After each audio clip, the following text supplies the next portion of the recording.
ದ್ವಿತೀಯ PUC ವಿದ್ಯಾರ್ಥಿಗಳಿಗೆ ಸ್ವಾಗತ. ನೋಡಿ, PUCಯಲ್ಲಿ ಇತಿಹಾಸವನ್ನು ಓದುತ್ತಿರುವ ವಿದ್ಯಾರ್ಥಿಗಳು ನಿಮ್ಮ ನೀಲನಕ್ಷೆ ಯಾವ ರೀತಿ ಇರ್ತದೆ ಮತ್ತು ನಿಮ್ಮ ಪ್ರಶ್ನೆ ಪತ್ರಿಕೆ ಯಾವ ರೀತಿ ಇರ್ತದೆ ಅನ್ನೋದನ್ನು ಈಗ ನಾವು ತಿಳಿದುಕೊಳ್ಳೋಣ. ನೋಡಿ, ನೀಲನಕ್ಷೆ ಪ್ರಕಾರವೇ ಪ್ರಶ್ನೆ ಪತ್ರಿಕೆ ಇರುತ್ತಾ ಅಥವಾ ಬ್ಲೂ ಪ್ರಿಂಟನ್ನು ಬಿಟ್ಟು ಪ್ರಶ್ನೆ ಪತ್ರಿಕೆ ಬೇರೆ ರೀತಿಯೇ ಇರುತ್ತಾ ಅನ್ನೋದನ್ನು ಎಲ್ಲ ಈಗ ನಾವು ಡಿಸ್ಕಸ್ ಮಾಡೋಣ. ಈಗ ನೋಡಿ, ಸಾಮಾನ್ಯವಾಗಿ ನಿಮಗೆ ಎಷ್ಟು ಭಾಗಗಳಿರ್ತವೆ ಪ್ರಶ್ನೆ ಪತ್ರಿಕೆಯಲ್ಲಿ ಅನ್ನೋದನ್ನು ನೀವು ಸ್ಪಷ್ಟವಾಗಿ ಒಂದೊಂದಾಗಿ ತಿಳಿದುಕೊಳ್ತಾ ಹೋಗೋಣ. ಈಗ ನೋಡಿ, ಇದು ಭಾಗ ಎಫ್, ಇದನ್ನು ನಾವು ಬಿಟ್ಬಿಡೋಣ. ಇದು ದೃಷ್ಟಿಚೇತನ ವಿಕಲಚೇತನ ವಿದ್ಯಾರ್ಥಿಗಳಿಗೆ. ಹೀಗಾಗಿ ಸಾಮಾನ್ಯವಾಗಿ ಎಲ್ಲರಿಗೂ ಅನ್ವಯಿಸುವಂಥದ್ದು ಅಂದರೆ ಭಾಗ ಎ ಇಂದ ಭಾಗ ಇವರೆಗೆ. ಆದ ಕಾರಣ ನೋಡಿ, ಭಾಗ ಎದಲ್ಲಿ ಏನಿದೆ, ಯಾವ ಯಾವ ಅಧ್ಯಾಯದಿಂದ ಎಷ್ಟು ಪ್ರಶ್ನೆ ಬರ್ತವೆ ಇದೆಲ್ಲ ನಾವು ನೋಡ್ತಾ ಹೋಗೋಣ. ಈಗ ಭಾಗ ಎದಲ್ಲಿ ನೋಡಿ, 1 ಅಂಕದ 16 ಪ್ರಶ್ನೆಗಳು, ಪ್ರಶ್ನೆ ಸಂಖ್ಯೆ 1 ರಿಂದ 16. ನೋಡಿ, ಅಂಕಗಳು 20 ಅಂತ ಕೊಟ್ಟಿದ್ದಾರೆ. ನೋಡಿ, 1 ರಿಂದ 16 ಆದರೆ 20 ಅಂಕಗಳು ಹೇಗಾದವು? ನೋಡಿ, 20 ಅಂಕಗಳು ಹೇಗಾದವು ಅನ್ನೋದನ್ನು ನಾವೀಗ ಪ್ರಶ್ನೆ ಪತ್ರಿಕೆಯಲ್ಲಿ ನೋಡೋಣ. ನೋಡಿ, ಇಲ್ಲಿ ನಿಮ್ಮ ಒಂದು ಮಾದರಿ ಪ್ರಶ್ನೆ ಪತ್ರಿಕೆ ಇದೆ. ಈ ಪ್ರಶ್ನೆ ಪತ್ರಿಕೆಯಲ್ಲಿ ಭಾಗ ಎದಲ್ಲಿ ನೋಡಿ, ಮೊದಲಿಗೆ ಕೊಟ್ಟಿರುವ ಆಯ್ಕೆಗಳಲ್ಲಿ ಸೂಕ್ತವಾದ ಉತ್ತರವನ್ನು ಆರಿಸಿ ಬರೆಯಿರಿ. ಅಂದರೆ ಬಹು ಆಯ್ಕೆ ಮಾದರಿಯ ಪ್ರಶ್ನೆಗಳು ಮೊದಲಿಗಿವೆ.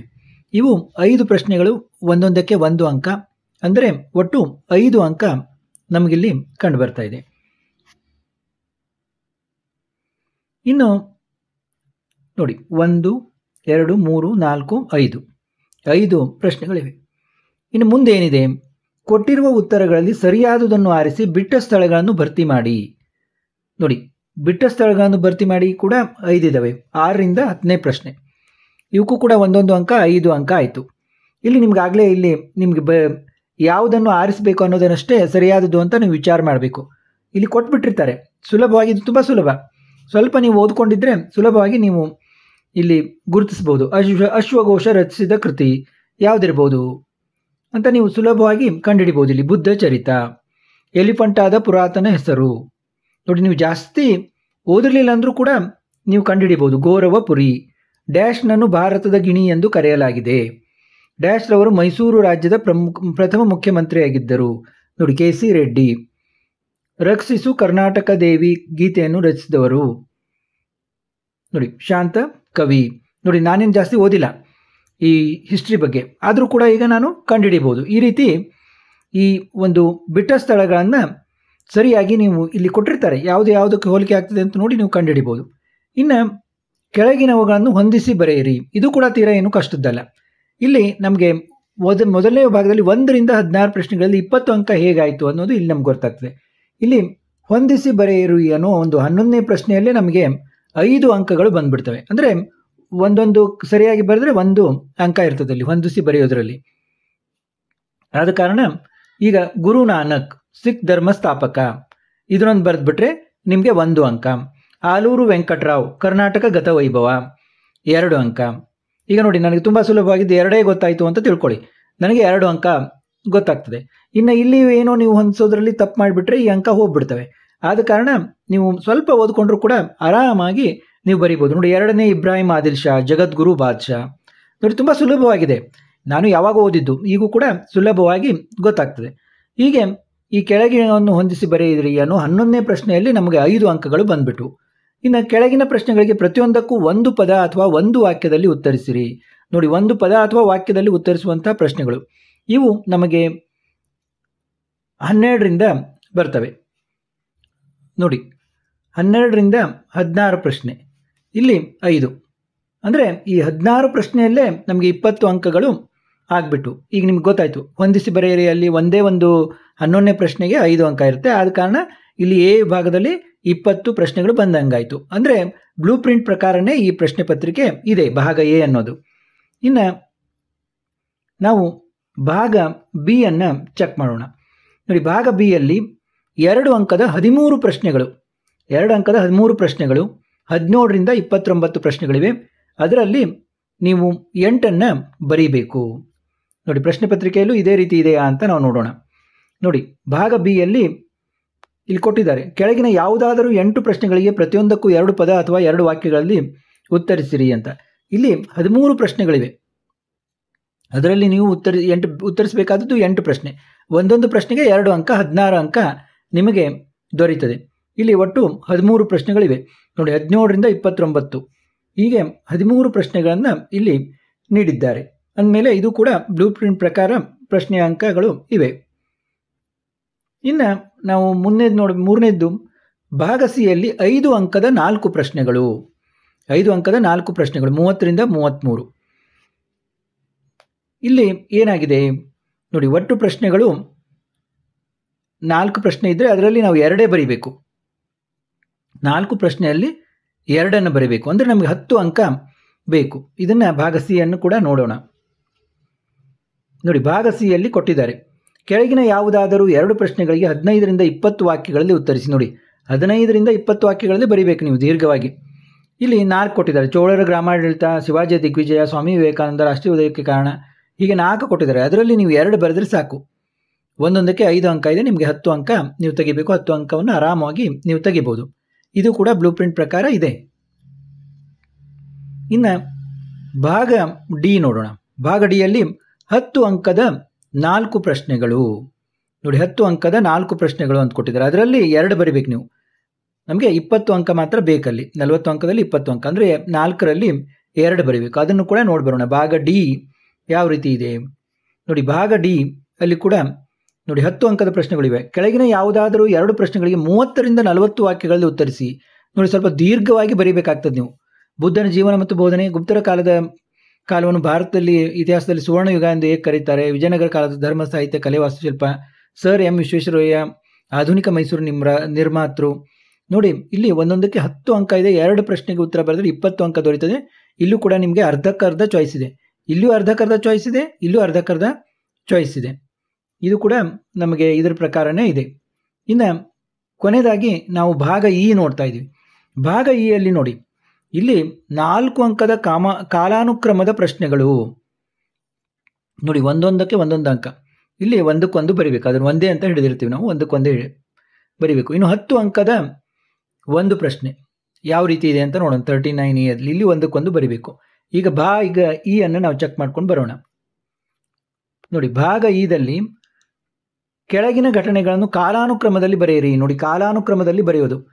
ಇಲ್ಲಿ ಮೊದಲ ಪಾಣಿಪಟ್ ಕದನ, ಭಾರತಕ್ಕೆ ಆರ್ಯರ ಆಗಮನ, ಮೈಸೂರು ರಾಜ್ಯಕ್ಕೆ ಕರ್ನಾಟಕ ನಾಮಕರಣ ಮಾಡಿದ್ದು, ಬ್ರಹ್ಮ ಸಮಾಜ ಸ್ಥಾಪನೆ, ಯಾವ್ಯಾವ ಕಾಲದಲ್ಲಿ ಆಯಿತು ಅಂತ ನಿಮಗೆ ಒಂದು ರಫ್ ಆಗಿ ಆದರೂ ಗೊತ್ತಿದ್ರೆ ನೀವು ಇದನ್ನು ಹೊಂದಿಸಬಹುದು.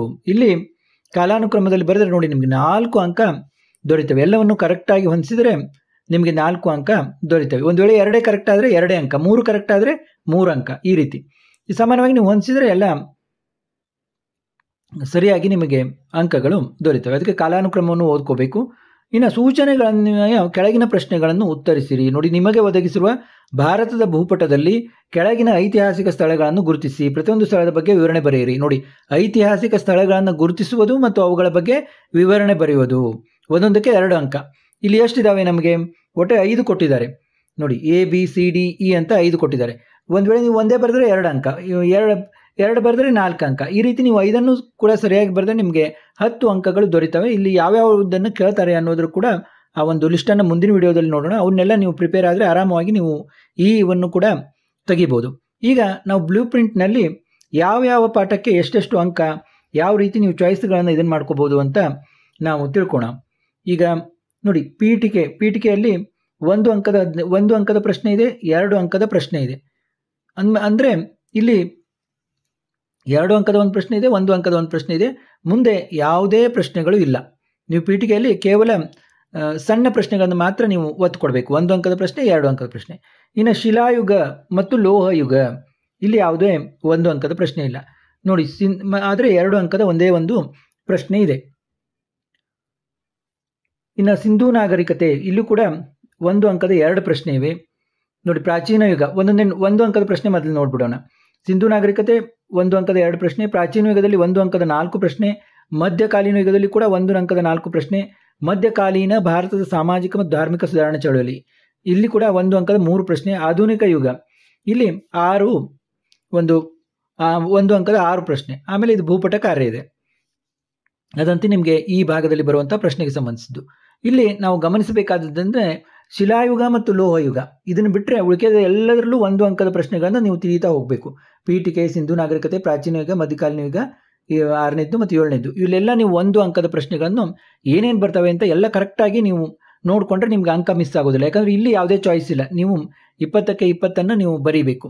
ಇನ್ನು 2 ಅಂಕದ ಪ್ರಶ್ನೆ ನೋಡಿ, 2 ಅಂಕದ ಪ್ರಶ್ನೆಯಲ್ಲಿ ಪೀಠಿಕೆಯಲ್ಲಿ 2 ಬರ್ತವೆ, ಶಿಲಾಯುಗ ಮತ್ತು ಲೋಹಯುಗ 1, ಸಿಂಧು ನಾಗರಿಕತೆಯಲ್ಲಿ 1, ಪ್ರಾಚೀನ ಯುಗದಲ್ಲಿ 1, ಮಧ್ಯಕಾಲೀನ ಯುಗದಲ್ಲಿ 2 ಈ ರೀತಿವೆ. ಮಧ್ಯಕಾಲೀನ ಭಾರತದ ಸಾಮಾಜಿಕ ಮತ್ತು ಧಾರ್ಮಿಕ ಚಳವಳಿಯಲ್ಲಿ 2, ಆಧುನಿಕ ಯುಗದಲ್ಲಿ 3. ಇಲ್ಲಿ ನಿಮಗೆ 5 ಚಾಯ್ಸ್ ಇರೋದ್ರಿಂದ ಈ ಕೊನೆಯ 2 ಪಾಠಗಳಲ್ಲಿ ನೀವು 2 ಅಂಕ ಓದಲಿಲ್ಲ ಅಂದರೂ ಮೇಲಿನ ಈ ಒಂದು ಚಾಪ್ಟರ್ಗಳಲ್ಲಿ ನೀವು ಓದಿಬಿಟ್ರೆ ನೀವು 8 ಪ್ರಶ್ನೆಗಳನ್ನು ಸುಲಭವಾಗಿ ಬರೀಬಹುದು. 5 ಪ್ರಶ್ನೆಗಳಿಗೆ ಇಲ್ಲಿ ಚಾಯ್ಸ್ ಇರುತ್ತೆ, 8 ಒಂದು ಅಂಕಗಳನ್ನು ನೀವು ಸುಲಭವಾಗಿ ಗಳಿಸ್ಬೋದು. ಒಂದು ವೇಳೆ ನೀವು ಈ ಒಂದೇ 5 ಪಾಠಗಳನ್ನು ಓದ್ತಿರಂದ್ರೂ ಕೂಡ ನೀವು ಸುಲಭವಾಗಿ 8 ಅಂಕಗಳನ್ನು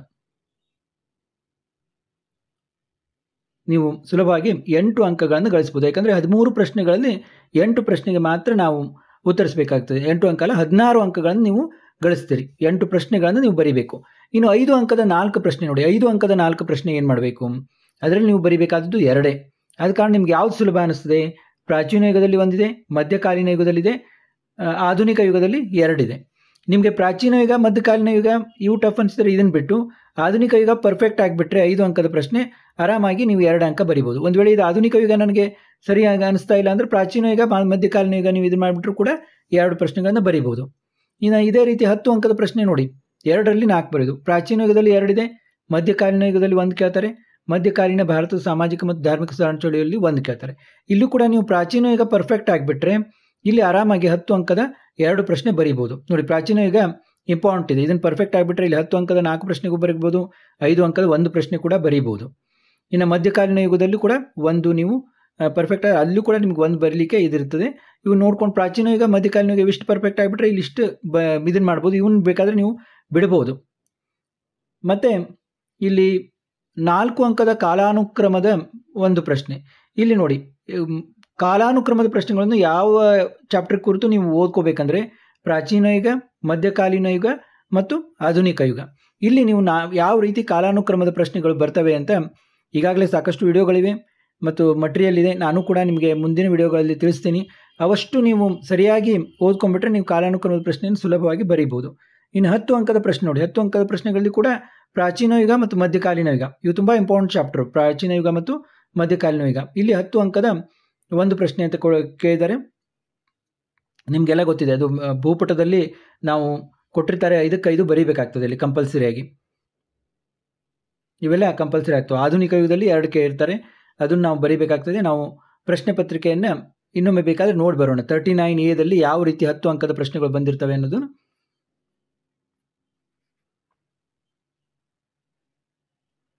ನೋಡಿ, ಇಲ್ಲಿ ನಿಮಗೆ ಒದಗಿಸಿರುವ ಭಾರತ ಭೂಪಟದಲ್ಲಿ ಕೆಳಗಿನ ಐತಿಹಾಸಿಕವನ್ನು ಗುರುತಿಸಿ ಪ್ರತಿಯೊಂದು ಸ್ಥಳದ ಬಗ್ಗೆ ವಿವರಣೆ ಬರೆಯಿರಿ ಎಂದಿರ್ತಾರೆ.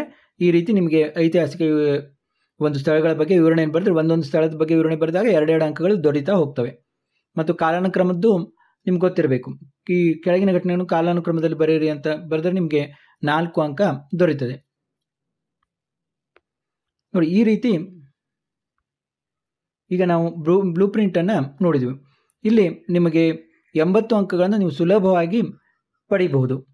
ಮತ್ತು ಮುಂದಿನ ವಿಡಿಯೋದಲ್ಲಿ ಬೇರೆ ವಿಷಯದ ಚರ್ಚೆಯೊಂದಿಗೆ ಭೇಟಿಯಾಗೋಣ.